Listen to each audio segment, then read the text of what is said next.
The familiar danger that draws you back to a man you've sworn to resist is not merely a second chance trope for romantic tension, but a profound mirror demanding you confront the parts of yourself that have been conditioned to equate safety with predictability and growth with abandonment.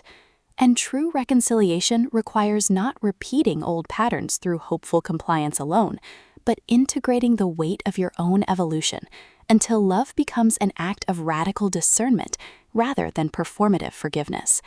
In Same Rogue, T.S. Joyce transforms the rekindled romance trope into precise exploration of feminine sovereignty and embodied accountability, proving healing isn't found in believing he's changed. It's forged in honoring the woman who refused to disappear when every social expectation demands she remain either wounded victim or naive optimist. From rain-slicked pavement and old cologne narration, listeners enter worlds where memory is syntax and presence is the only unbreakable vow. Perfect for fans of emotionally intelligent contemporary romance, where female complexity defies doormat or ice queen binaries.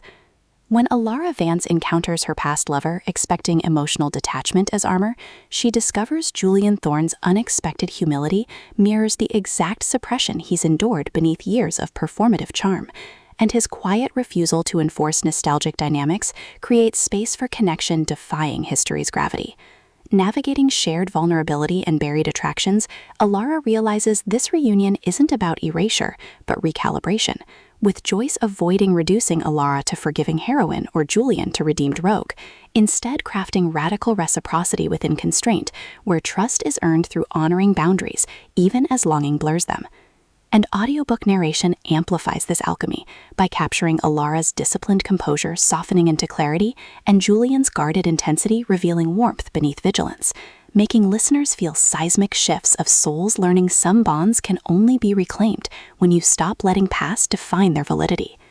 What elevates this beyond typical second chance fare is portraying relational intimacy as somatic practice rather than romanticized nostalgia, with Alara confronting how relationship culture equated worth with endurance, while Julian creates sanctuary where her contradictions exist without diminishment. Their relationship evolving through shared silences during honest conversations bypassing performance, rhythms protecting both emotional integrity and psychological safety, and mutual defense against friends mistaking tenderness for regression.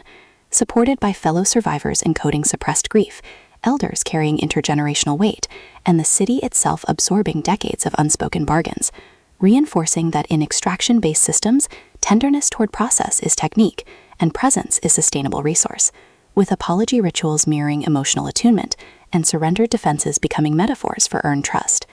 For audiobook listeners, this production is immersive descent into sacred reclamation, with narrators embodying Alara and Julian with remarkable distinction, sound design anchoring existential stakes through distant traffic hums, rain against apartment windows, and hushed breaths syncing with moments of clarity, pacing mirroring revelatory cadence from deliberate reflection to surging awakenings, ultimately redefining second chance romance by centering female epistemology within relational frameworks, and affirming that sometimes the most powerful act is choosing to love differently on your own terms, honoring whole self even in landscapes shaped by repetition.